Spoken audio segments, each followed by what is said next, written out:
a gente vai tratar agora de um tema mais concreto, né, dentro do direito das sucessões, que a gente chama de abertura da sucessão. Simplesmente a abertura da sucessão é o momento da morte da pessoa. Mas só que fora do direito a gente vai enxergar a morte. E dentro do direito a gente vai verificar ali a abertura da sucessão. Um nome que é muito significativo, porque já sinaliza para o fato de que a partir dali muita coisa vai acontecer, né? Que a sucessão se abre. Então, a partir do momento em que ela é aberta, é que a gente vai começar a verificar tudo o que vai acontecer. Na verdade, a abertura da sucessão é o momento exato da morte, mas que para nós interessa como o termo que marca a abertura da sucessão, né? E o que é importante é a gente estabelecer claramente desde agora, que é no exato momento da abertura da sucessão que se considera transmitido o patrimônio deixado pela pessoa que morreu. Mas não só. No exato momento em que a pessoa morreu, que é justamente o momento da abertura da sucessão, e que eu estou dizendo para vocês que é também o mesmo momento em que se transmitiu o patrimônio da pessoa que morreu, também é o exato momento em que houve a aquisição do patrimônio deixado pela pessoa que morreu. E aí vocês vão falar, que loucura isso daí. E de fato é mesmo estranho. E isso realmente representa uma ficção jurídica, ou seja, é uma mentira que o direito precisa tratar como verdade, justamente para que possa traçar certas consequências que vão ser importantes, vão ser relevantes para as pessoas, muito embora esteja tratando de uma inverdade. Mas se não fosse assim, vocês podem ter certeza que haveria muita confusão no momento em que a pessoa morre. Não há, justamente porque o direito considera que no exato momento em que ela morreu, o patrimônio dela foi transmitido e foi adquirido pelas pessoas que vão sucedê-la. E por que eu estou dizendo para vocês que muita confusão poderia haver?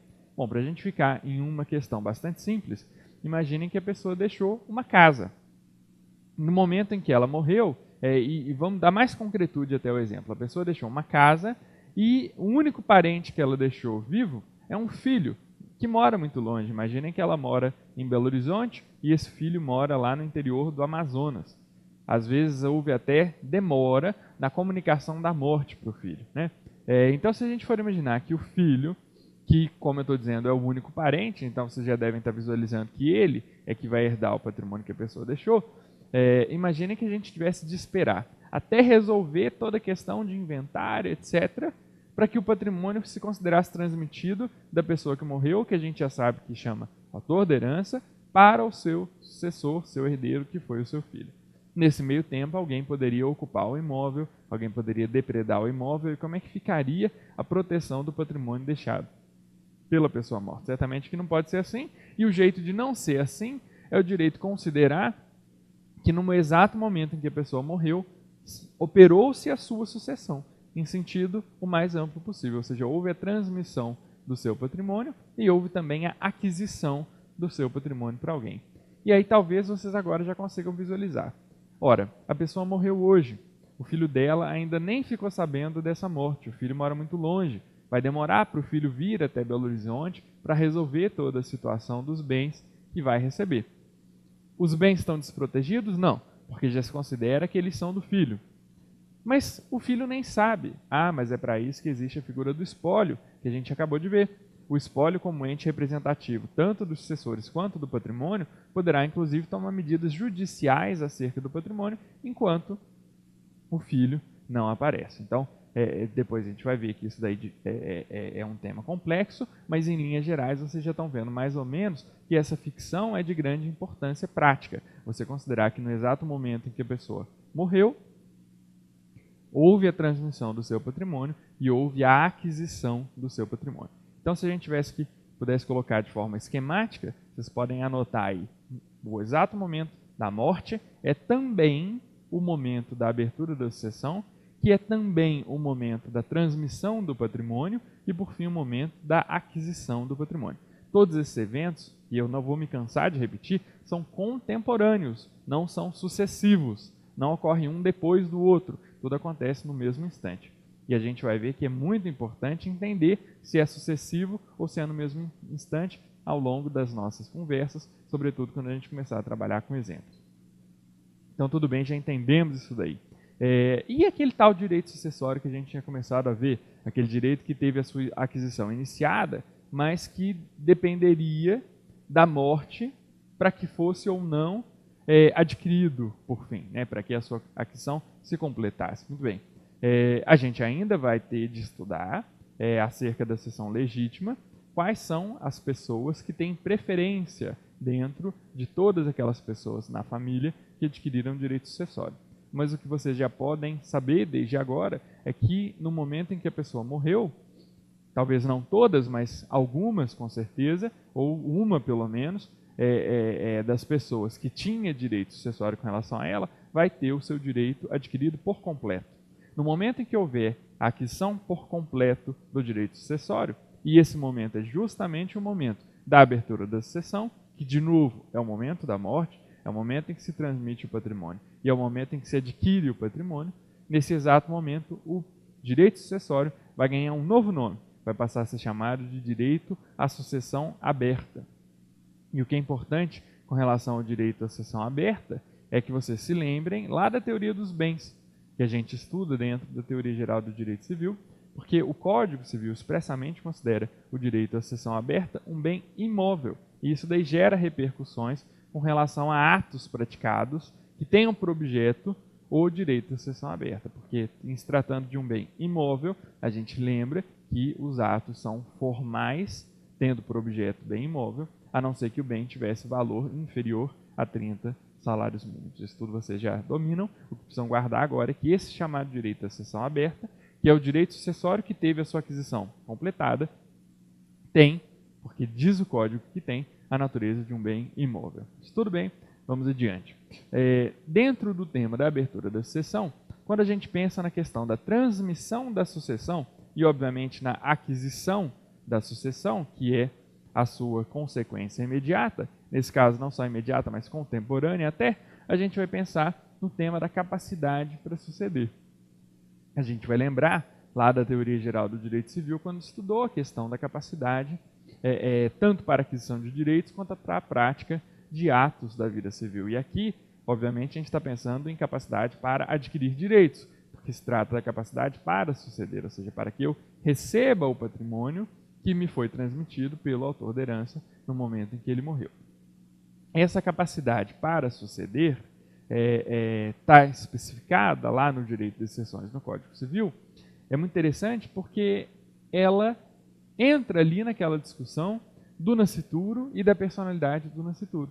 Porque muito embora se diga, e o Código Civil diz isso lá no seu início, que a personalidade jurídica da pessoa natural só começa do nascimento com vida, muito embora a lei ponha a salvo a concepção, desde a concepção os direitos do nascituro, para evitar qualquer dúvida com relação a se a expectativa de direito ou o que é, o direito das sucessões diz que tem capacidade para suceder todas as pessoas nascidas ou pelo menos concebidas desde o momento da abertura da sucessão.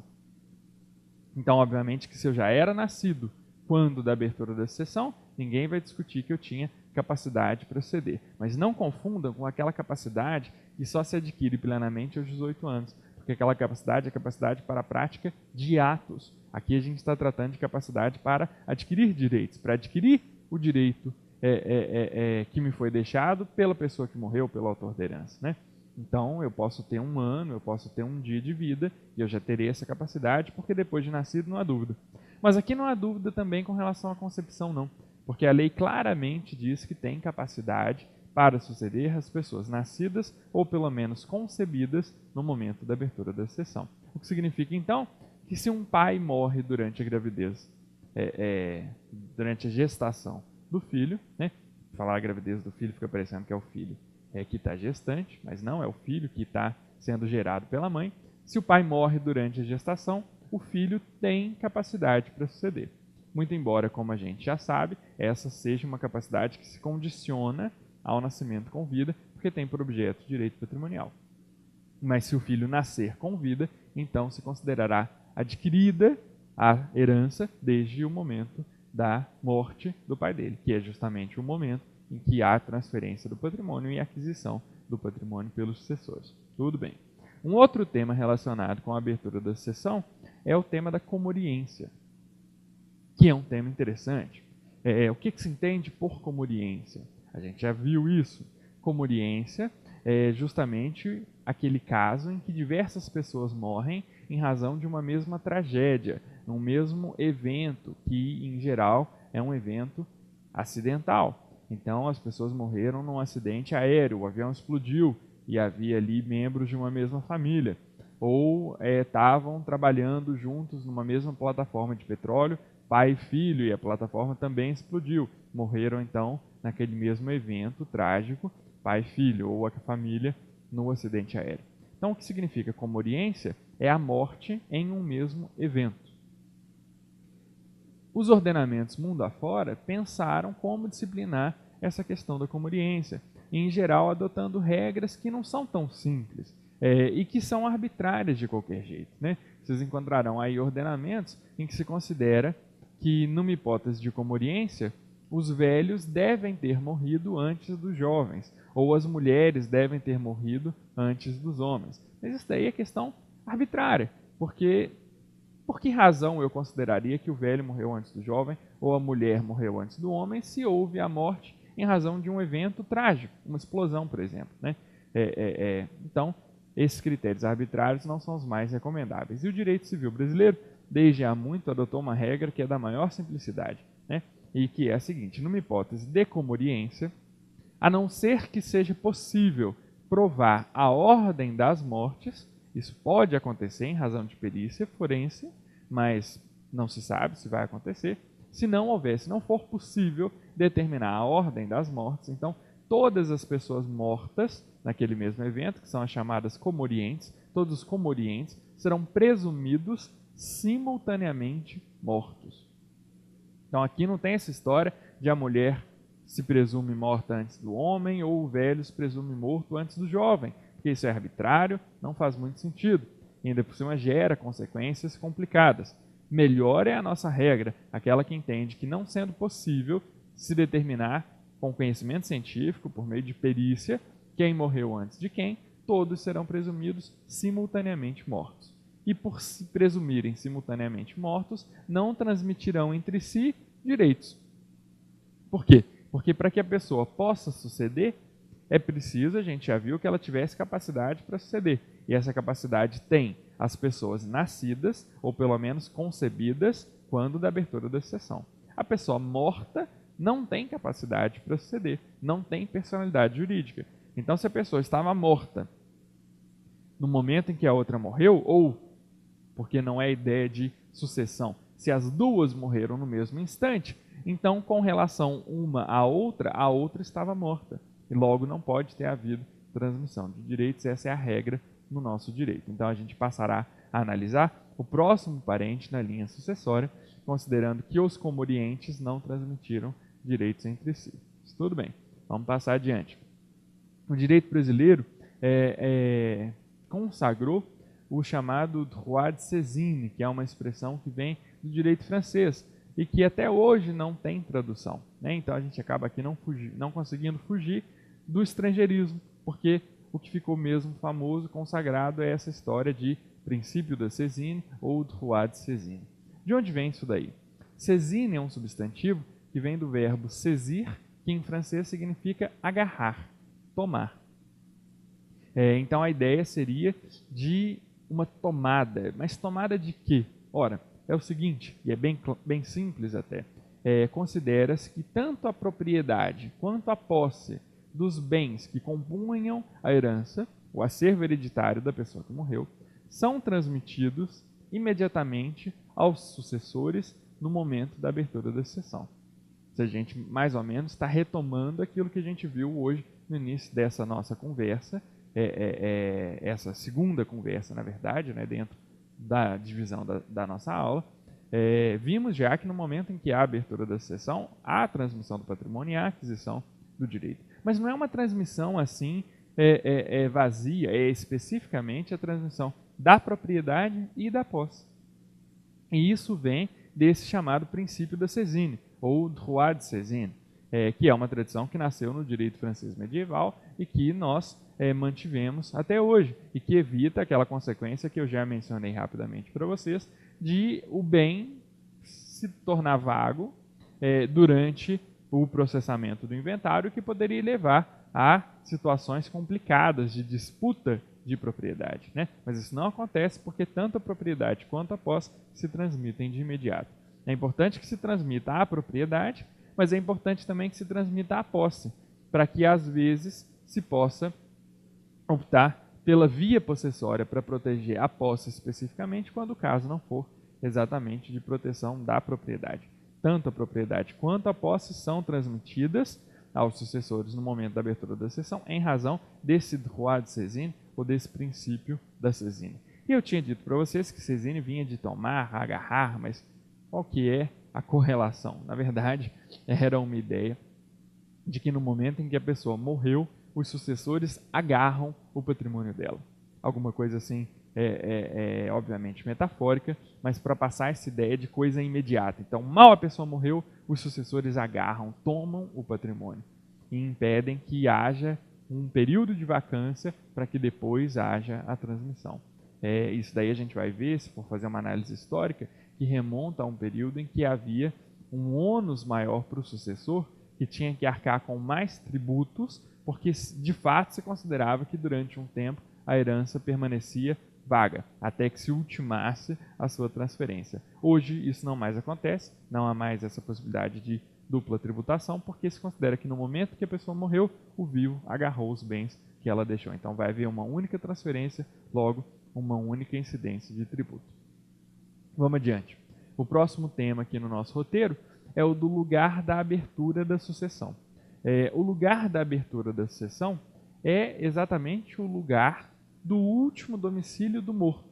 E tomem cuidado aqui, porque é muito comum a gente imaginar, já que o momento da abertura da sucessão é o momento da morte, é fácil pensar que o lugar da abertura da sucessão deve ser o lugar da morte. Mas por que o lugar da abertura da sucessão é o lugar do último domicílio do morto? Porque o lugar da abertura da sucessão vai ter uma repercussão lá no processo, que é para determinar a competência territorial para o processamento do inventário. Então é interessante que esse lugar seja o do domicílio da pessoa que morreu, o domicílio do autor da herança, o lugar em que ele tinha as suas relações jurídicas. É muito mais interessante do que seja o lugar da sua morte, que poderá ser um lugar diverso, né? A gente pode imaginar que uma pessoa tinha domicílio residencial em Nova Lima, negocial em Belo Horizonte e morreu viajando pelo exterior, por exemplo, ou morreu viajando dentro do Brasil mesmo, mas numa cidade muito longe. Imaginem que a pessoa morreu lá em Boa Vista. Você vai imaginar que o lugar da abertura da sessão vai ser Boa Vista, porque foi o lugar da morte, e que o inventário vai ter que se processar lá? É claro que isso não faz sentido nenhum, né? Então, o lugar do domicílio o lugar da abertura da sessão se considera o lugar do último domicílio do morto. O que houve historicamente foi uma dúvida com relação a qual domicílio, a partir do momento em que se tornou comum que as pessoas tivessem pelo menos um domicílio residencial e um domicílio negocial, que é o que acontece com muita frequência em Belo Horizonte, em que muitas pessoas trabalham, ainda que residam em Nova Lima ou em alguma outra cidade da região metropolitana. Não há problema nenhum com relação a isso, né? Você poderia, no caso, optar pelo domicílio negocial ou pelo domicílio residencial. Isso por qual razão? Porque a incompetência territorial ela é tão somente relativa, né? Então admite-se prorrogação da competência. Então, ainda que o juiz entendesse que o foro competente, que o domicílio é o domicílio residencial, se o inventariante opta por abrir o inventário no lugar do domicílio negocial, então a incompetência seria tão somente relativa e não haveria então nenhum problema em que ela se prorrogasse para o lugar em que o inventário foi aberto. E também porque há uma questão de sentido mesmo, porque qual a diferença que há entre o domicílio residencial e negocial? Há uma diferença, é claro. O domicílio negocial é aquele em que eu mantenho as minhas atividades negociais, o residencial é aquele em que eu resido. Mas eu poderei ter mais bens no residencial ou mais bens no negocial, e o que importa, na verdade, para o inventário é isso, é a proximidade com os bens. Tanto que há uma regra, no sentido de que não sendo possível determinar qual é o lugar do último domicílio, porque não havia ou porque havia uma pluralidade muito grande. Imagina uma pessoa que é viajante, ela não tem nem residência fixa, nem centro de negócios fixo. Então é possível se considerar como lugar da abertura da sessão o lugar da situação dos bens. Mas também imaginando que o lugar da situação dos bens é plural, porque se todos estiverem reunidos em Belo Horizonte, é fácil, é tranquilo imaginar que aquele dali deve ser o foro competente para processar o inventário. Mas imaginando que há bens espalhados por todo o país, e aí então a gente está numa situação muito delicada, porque há diversos domicílios ou não há nenhum, há diversos bens espalhados, então pode-se considerar como lugar da abertura da sessão o lugar em que ocorreu a morte, porque aí pelo menos a gente conseguiu chegar a algum ponto objetivo. Mas, de novo, essa questão de competência territorial, vocês sabem lá do processo, ela não gera consequências muito graves, porque a incompetência territorial, quando há, é tão somente relativa e admite prorrogação, né? Então, essa questão não gera consequências maiores. Muito bem. Outro tema, ainda dentro da abertura da sessão, é o tema da aceitação e da renúncia da herança. Aqui o cuidado que eu queria que vocês tivessem era só para entender por que é que faz sentido pensar em aceitação e renúncia dentro de um sistema em que a própria abertura da sessão implica transmissão e aquisição. Mas isso é importante, sobretudo em razão de questões práticas que podem acontecer após a sessão, né? Que só vão poder ser bem resolvidas se nós trabalharmos com essas ideias de aceitação e de renúncia. O que é a aceitação da herança? É claro que é um ato posterior à abertura da sessão, daquele que foi chamado à sessão, por meio do qual ele vai confirmar a transmissão e a aquisição que se operaram anteriormente quando da abertura da sessão. E aí eu já dei a dica para vocês. A aceitação é ato confirmatório, é ato, portanto, que produz efeitos para trás para confirmar que no momento da abertura da sessão houve, de fato, transmissão e aquisição. Como a aceitação é ato tão somente confirmatório de alguma coisa que o direito considera que já ocorreu, a renúncia pode ter tanto forma expressa quanto pode ser tácita.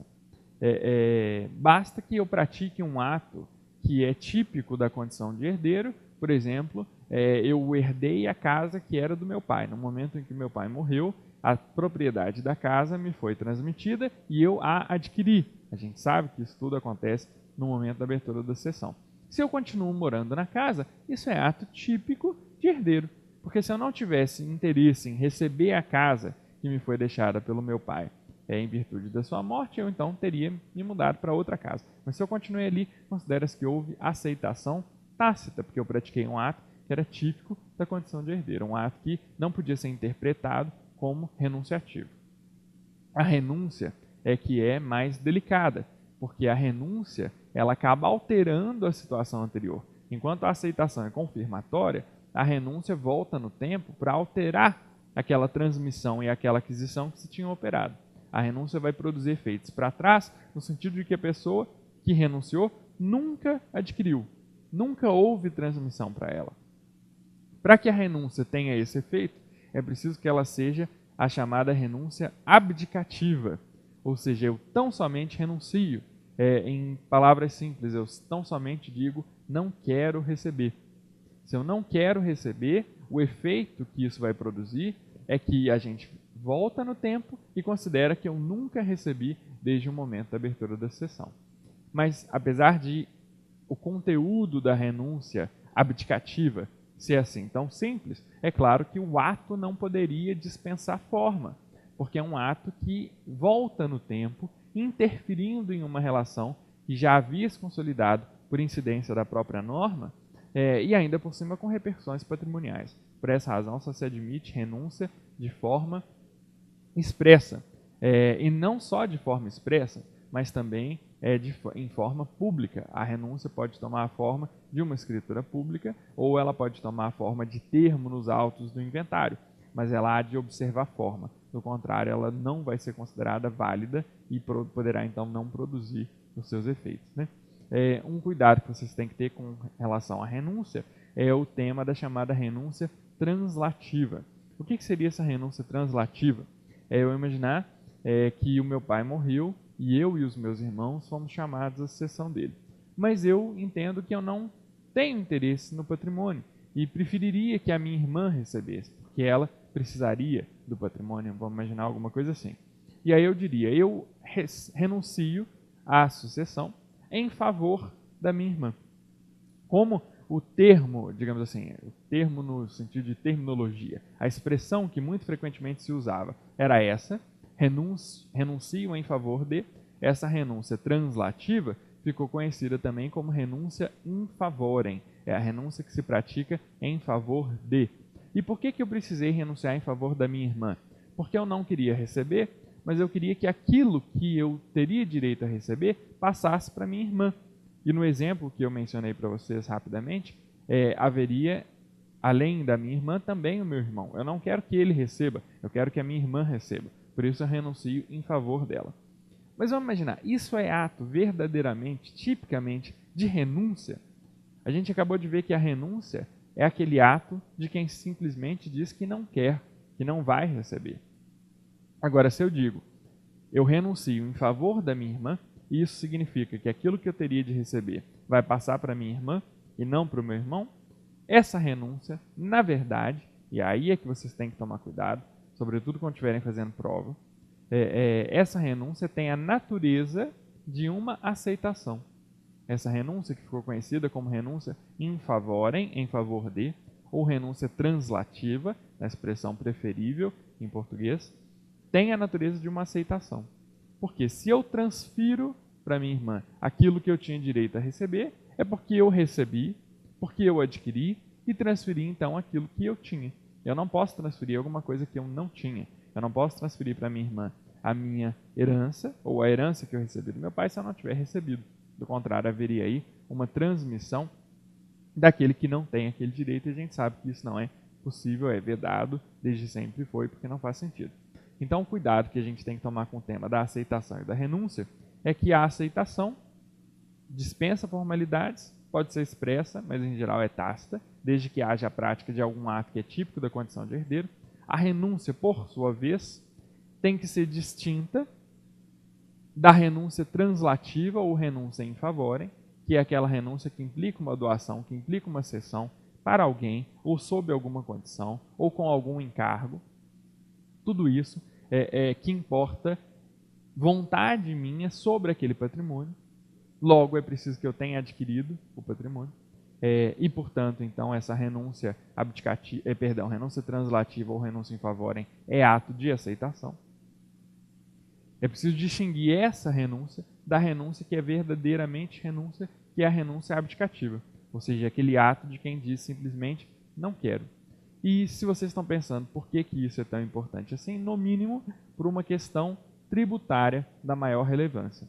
Porque imaginando de novo aquele exemplo, meu pai faleceu e são chamados à sucessão dele, eu e os meus 2 irmãos, e eu resolvo renunciar em favor da minha irmã, significa então que eu recebi e aquilo que eu recebi eu repassei.